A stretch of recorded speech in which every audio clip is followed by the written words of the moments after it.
Hi, welcome to the Real Estate Connection. I'm Loretta Chiavetta, and with me here today is my co-host and co-worker, Edlund. Hi, Donna. Hi, Loretta. Welcome. And today we are going to talk about a recap of the real estate market in 2016. We talk everything real estate, but the focus today is last year's market and what we can do to help you for going forward in 2017.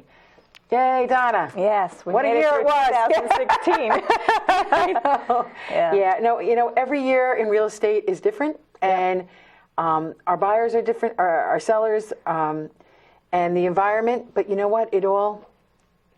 We do a good job. We match people with property, and it works. Yeah. Yeah, that's nice. But today we're going to really focus on some numbers. Now, we pulled numbers for sales, different categories for neighboring communities. So it's Armonk, Briarcliff, Chappaqua, Valhalla, Mount Pleasant, Ossining, Pleasantville, and Westchester in general. Right. But today, for our purposes, we're going to focus on, when we talk about numbers, we're going to zero in on Pleasantville. Right. Just because we don't have time to talk about everything. But we're going to have all this data, because our buyers and our sellers like data. We're going to make little books and we'll leave them in our office, and they can call us up and we can contact us and we can leave it for them. Yep, we can certainly do that. Because there are people that really like the statistics and they're helpful. Right. And we can email it too. If somebody wants to send us an email perfect. And just request it, we can scan it All right, and email it. We'll get that out right now. We'll just put that at the end of the show. Right now, let's talk about the number of new listings per month that came on last year, starting with January. Okay. In Pleasantville. Right. So in Pleasantville, we had listings come on, and these are new listings only. It's not a backup of the inventory. So January, we started out with 6 new listings. February was 7. March 17, April 13, May 13, June 17, July 9, August 4. This is September with 17. So really what it's going to show, and there'll be a graph up so that you can see it, is that all our inventory does come on in the spring. It gets bought up. It slows down in the summertime. And come September, when we get our mini market before the end of the year, we get another surge of new homes. Usually right after Labor Day, we put new listings back on. Right. Now, last year, if you remember, we had a pretty mild winter. So when you see that little spike in March, it's because I know for myself, it was just like, okay, let's take advantage of it. We have a nice winter. Let's get into the early spring market. Yeah. Because buyers are out looking all the time. 90% of our buyers are looking online. So they're out there. What we want to do is we need to get the houses to, get the inventory up, and so there's properties for them to buy. Right. And too, that they do start their search online, 90% of them that constantly search online, and we can tell by the hits we get on our listings, which we can keep track of, so we know. Or the emails we get at all hours of the night. Yes, I'm looking at this house. It's 2 in the morning. It's when we answer them at that hour that we got to start working.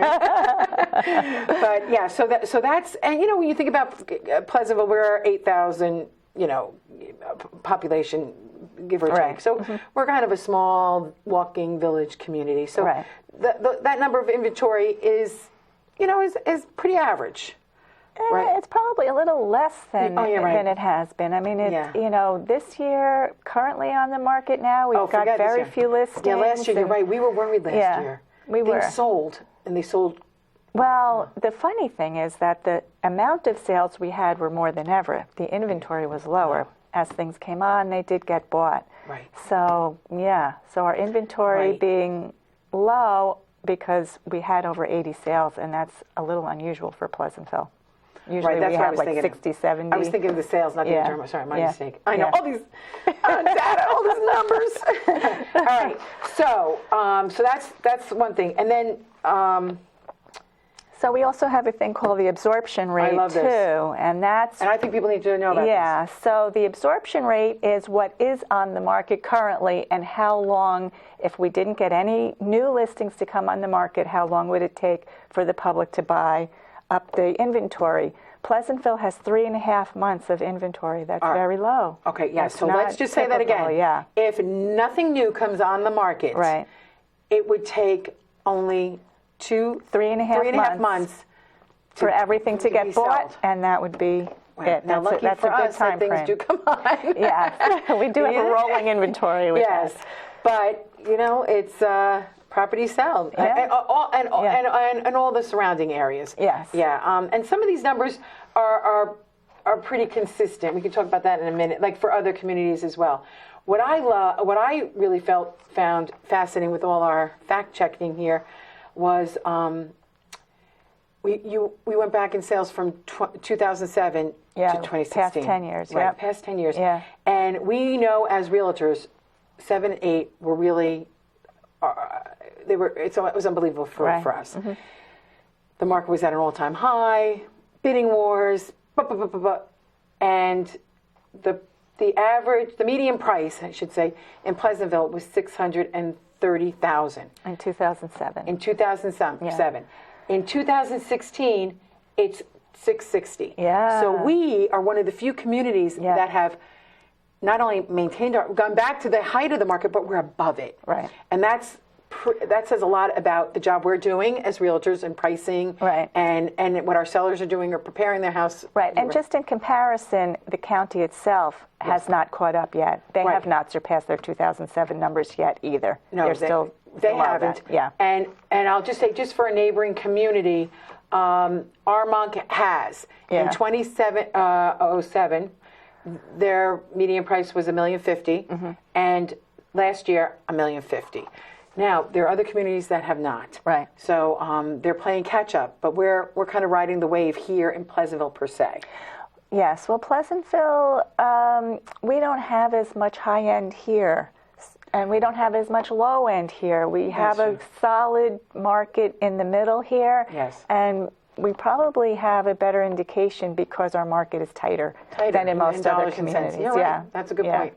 Excellent point. And then when you think about Armonk, it's the same thing. It's mostly higher end. Right. So they're tighter. That's right. Yeah. That's exactly right. Okay. See Yeah. that? It all makes sense. Yeah. So and now I think we have all this data, and I think it's very impressive, and it gives a lot of information to our viewers. But I really think everyone should know about agency relationships, because we as realtors form a relationship with our clients. So if we're a seller's agent, that means we're working solely with the seller. We have their best interests at heart. We have confidentiality, loyalty, we educate, we advise. That's all what we do. Our job is to sell that house for the most money. And we're going to have it, one of the ways we do that is staging. Coldwell Banker has this great stager that we work with, and we're going to have a show on that. So that'll be a future episode. Okay. But the pricing and staging are key. Buyer's agency. Well, pricing and staging and marketing are key. Yes. I mean, if you don't do the pricing right and the staging right, and you do all the marketing, it's not going to sell. Right. You need to get the word out there. Yes. So you've got to get that house out to anybody who's looking in Pleasantville to make sure that their eyes hit your house. Right. And So how do we do that? The web, yeah. Right. advertising. Right.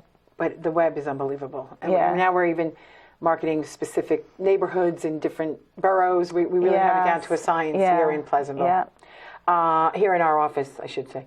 Buyer's agency.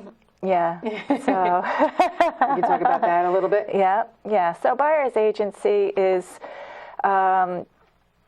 when a realtor like myself would represent a buyer. So I have a buyer, maybe they would walk into the office, they, see a house, I'm just take my glasses off, and see a house that's in the window advertised, and they want to know more information about that. They'll come in and they'll ask some questions about the house there, and we help them and we give them information. When we go to show them that house, of course we make an appointment. We don't just go spring ourselves in on somebody, but we'll get some legitimate information from a buyer to make sure that they qualify for the house. Yes. And then we'll usually make an appointment, but we will give them the details for a particular house. Right. We want to work with qualified buyers. Right. And sellers need to know that as well. When you hire a realtor, and a realtor showing your property, any realtor worth their salt is working with qualified buyers, because we don't want to spin our wheels and be shuttling somebody around who's not going to be able to purchase a house. And you know what, let's just talk about the buyers for a second with regard to that. Selling, to the sellers. So buyers, now that they are more savvy and have more information at their fingertips also, now more than ever before, they already know their mortgageability. They've already been on the sites. They've already plugged their numbers in. They know what they can afford. They already have their letter. Almost, I would say 9 out of 10 buyers that walk into our office already have the information they need to go forward, which is how they end up in our location in the first place. I mean, if they're above our basic price range or below our basic price range, they don't usually end up in Pleasantville in the first place. So they already know a community. They've explored that. They've probably taken the train in, especially since we have a train. I do have customers that'll come in from Brooklyn. They'll take a subway. They'll rent a zip car. And they'll come right into the heart of Pleasantville, and we'll start our search from Pleasantville and maybe go out if they can't find something suitable for them there. Exactly. Yeah, so they're very educated by the time they get to us. But they still need us. They need our expertise in negotiating and perceived value and real value and what potential resale. Like what I say to my buyers now is you're buying in a rising market. So you have to make sure all your ducks are in a row. Whatever you want out of a home, try to get it now. Because, if the market dips, you want to be able to hold on to the value as best you can. So if and have it suit your needs. Yes, in a longer term, maybe. Exactly. Right. So we hear, so that's one thing that we're going through now. We're in a rising market. Interest rates are climbing a little bit, and for some, in some areas, that affects buying power for buyers. If interest rates go up, their buying power could go down because now the interest rates are not in the 3s, they're climbing into the 4s. Right. But by and large, that's not, hopefully it won't impact a big group of buyers. Well, the rate hasn't gone up enough really to shake anybody for the people who bought their houses when it was when it went under 9%, you thought we did a dance, 20 years ago, 23 years ago. So they are going up. They're going up an eighth. They're going up a quarter. They're going to creep up. So, we'll have to see in a longer term. But I must say the buyers are out there. They're calling. They're eager. They want. They want to buy now. They want to buy now before it goes higher and higher. So that's what sellers need to know too. Right, and you also need to know too, for the buyers, they have competition. There are a lot of buyers out there that, especially coming to Pleasantville, in our median $660,000 range, coming in and can afford to buy. A lot of them are renting. They're renting in Manhattan. They're renting in Brooklyn. They're coming from Queens, and they don't have anything to sell. And they have cash, and they're coming here. Not that they aren't getting a mortgage, but they have the good down payments. And they have a lot of competition among each other to go after a property. So when something comes on, if you have it staged correctly, if it's, priced correctly, if the taxes are in line with the value, you will, as a seller, have probably competitive offers. Right. So it's a good... That's what's a good thing about being on the MLS, working with a realtor, sellers. The exposure. And then you get somebody to help you through the process, somebody that knows the process and does it day in and day out. And that's one thing. No two deals are the same. Really, very rarely. And that's where our experience comes in, and just say, okay, we're going to get through this, we're going to get through that. You might think it's a legal space. It's not. Before you even put it on the market. They're all things that come up. And we just can't make this stuff up. That's what I always like to say. I know, we do. We could have some good war stories. But we'll save those for another show. I had a big surprise this year. In 2000, I sold a house to a Spanish-speaking family. I did not speak Spanish. Their sons, who were 15 and 11 at the time, basically helped us through the process. I worked with the attorney. But these two young men, boys, one was helped with the process. Fast forward to 2016, they came into Briarcliff and they wanted Miss Loretta. I said, oh my God, these two boys, 11 and 15, are now 27 and 31. Wow. And I was able to get them a multifamily. Oh, great story. So that that just makes me so happy. And I know you have stories like that too in real estate, and it's just... Yeah, well, I mean, that's one of the qualities any realtor will have is you want to help people buy houses. Right. Match people, property. Yep. Match the people with the property, because it brings me joy. It brings them joy. I know. There really is a sense of satisfaction. Nobody would believe it, but we really do after what we do. Spin in our tails, but it's unpredictable and it's exciting. Okay, that's great. So there's a lot to being a seller's agent also, and the process that we have to go through to make sure that the taxes are in line with the property value that the seller's house will be. The sellers also have tasks of getting their deed and their survey, their title policy, and all their documents in order. There are some issues with houses that can come up, like in an inspection, that maybe a homeowner might want to address beforehand. Right. We will always sit down and meet with people and talk about it, and how the sellers address it. Just depends on the situation of the house or the just what comes up. I know. And like asbestos is going to be an issue. It could be if it's not encapsulated. Buried oil tank is still an issue. Yeah. So those are two things right off the bat. Right. So we red help flags the for sellers. buyers. So if we can intercept that before, have that conversation. Yeah. And then decide how to handle things. So if you maybe don't want to take the tank out of the ground for whatever reason, maybe you have insurance on it. You don't need to take it out. Right. And then a buyer wants it taken out. It just depends on the situation that arises. And after all this time, no situations are the same. You can have the same issue, but the response to it or the cure for it is not the same. Exactly. And the laws change, ordinances change, many things change, and we have to keep up with all that. Right. No, I know. Yeah. So selling a house and getting that ready is really on the seller to do as much work as possible. So. Yeah, I know. I had a house a couple of years ago, and there was a big issue. The attic didn't have a C of O, but they bought it as a bedroom, blah, blah, blah. Yeah. I was able to find the age of the windows. Yes. Like on the windows, that gives you the age. Really? So, yeah. I didn't know that. Yeah, so there's an age. Window companies have the year. Okay. So, and it was installed, and could have been grandfathered. So it was just one of those lucky things. Yeah. But I knew about it. I said, wait a minute, they bought it. How do I know they bought it like that? I said. Yeah, and Bob Hughes and Rob Hughes, our new inspector, he's been here almost 3 years now. I know.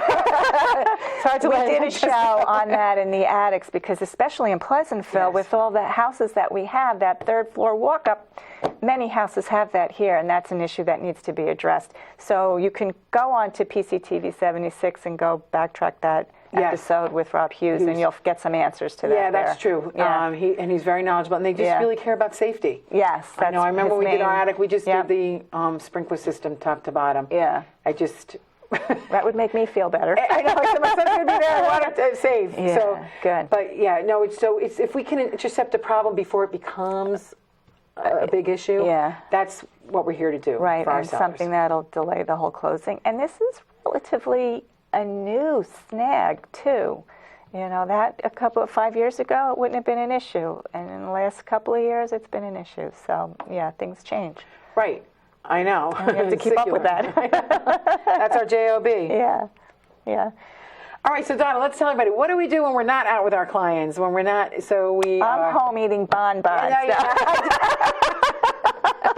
Wishful thinking. Yeah. No, well, we do a lot. We do a lot. Sometimes we're in there just preparing CMAs to help people, comparative market analysis. Right. Somebody might just want to get an idea. They're thinking about selling in a year or two, testing the waters, just want to see their value. And for us, it's hard to predict a value of a property going out a year or two. What we can do is give them what it would be today. Right. We don't know what's going to happen in the stock market. We don't have a crystal ball. We don't know what's going to happen with the rates. But we just give us the best information that we can. Right, which brings us to open houses and why open houses are important. Sunday open houses for sellers are important, lets the buying population in, but our open houses, our broker open houses are important too. Very. And different areas in Westchester have them on different days. But what we do is we go and we caravan and we go look at these houses. So Yeah, that's new to the if we market. have a buyer, we'll know perhaps that it's suitable for that buyer. Yes. Or if we have a seller, we can use it as a comparison. Yeah, So we oh, do we're gonna a get lot that of listing. traveling. Let's see what it looks like. Yes. Yeah. So we're always out and about, and I think it's very considerate that our area, so Briarcliff, Hawthorne, Pleasantville, Chappaqua, Armonk, we're Tuesdays. And then if you go down to Dobbs Ferry and that river towns where, I grew up, so I like to keep my finger on the pulse down there. Wednesdays, That's Wednesdays. yeah. And Thursdays we can go up to Crotona and Bedford and that yeah, area. yeah. So I think that's really smart that we can get out there and just see. Right. Because, I find if in the old days, go west, young man, what buyers tend to do is they might start in the lower counties and come up. Definitely. That's actually the way it works. Yes. If they can't find something in Mamaroneck or Yeah. Rye or Right. Harrison or Irvington, they just migrate up. They keep coming up And they until like, and if they can't afford Pleasantville, they'll go Right. up a little bit more and go near Crotona. Right. Because they like, whatever they like, yeah. they're, Hastings on Hudson, that's a real village. Pleasantville's a real village. Crotona's a real, Yeah. So we can find it for them if they're Yeah. willing to go up a little further, make a Right. little adjustment. Right. And also, too, because they are, and we want to price our houses correctly, we do need to have a sense of what's going on down county, what's going on up county. Yes. If we're pricing our house and we're in competition with something down county, that one may get taken first because the buyers haven't come up this way. Right. Our competition, although we have to use the houses here in Pleasantville, as an appraiser would, we have more competition than that. Yes. We do. It's like the village of Irvington. We are in competition with that village or Mamaroneck or Pelham, perhaps. Just depends on how the buyers start their search and come Right, up. and those when a house sells, typically there are residual buyers from that house that didn't get it. If it's priced right, Right. all this. So we have the capability to capture some of those buyers to sell Right. listings here. And the buyers are going to those open houses. They are going on Sundays Yeah. to all of those I open know. houses, and they are checking out their communities. And when they come into your house, they have 10 or 15 or 20 houses they've already seen, know the value of, know which ones are still on the market. Right. And they have a good sense, really, of what the value of your house might be. I know, but Yeah. we're here to really educate them on a house that maybe they didn't see, why that didn't sell, or why, because sometimes they think it's, they have their own perception of why something isn't selling or why A buyer. a buyer. Yeah, well, they don't know the nuance. Yes. They don't know the They nuance. don't know the Right. nuances. Yeah. So, that's... They we're may here to- not know the nuance. I shouldn't say they No, don't know it, don't. but they may not know, the nuance of walking, of which houses are walking, Walkable, and yeah. or why a house would get a certain price and why it wouldn't. Right. And why somebody here got so much. Right. And Pleasantville, I love Pleasantville. This house is $1 million. The one next door is $600,000. The one next door to that is $400,000.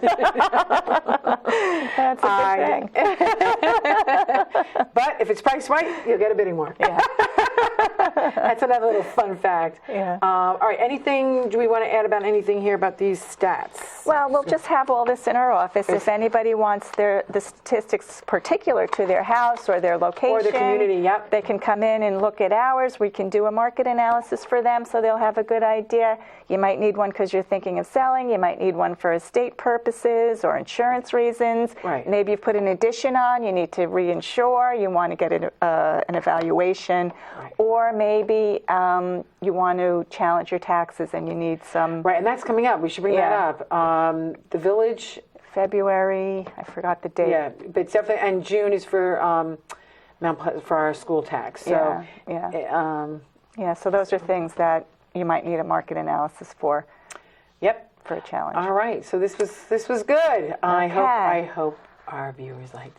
Well, Wait, what what do do I you do? think about next year? Oh, Or this year coming up? Okay, well, that's why I'm rushing. If I got appointments. No, I'm telling you, if what's happening these past few weeks, things are percolating. I'm putting on 2 listings, and it's just things are really. Yeah, You feel it. it's going to be a fast-paced. Yes, season. it reminds me Yeah. of a year ago. 15. Yeah. 15 started out. It was a little slower because we had a lot of snow, but so we could breathe up until February. But then it just didn't stop. Yeah. And last year was enough. It was a whoop-a-doop. Yeah. And that was good because sometimes you need a little dip. But now we're just going strong. And what about you? What are you thinking? Yeah, no, I think it's going to be a very fast-paced market this year. The buyers have to be ready, willing, able, and get there now. And the sellers? And the sellers, want to present their house the best way. We have a staging episode that'll be coming up. And put their best foot pro in pricing. Trust us on pricing. Trust a professional on pricing. And our job is to really get them the most money. Get the most money in the shortest time. Convenient for them. Right. And it's how we do it. Yeah. Do we go a little low and drive the market? Do we go fair market value? Some of them want to even test. But it's individual. But those are the main options. Right. And yes. And then the market will prevail. We'll talk about it next year. See you then. All right. Thank you so much for watching. We'll see you next time on The Real Estate Connection. Bye now.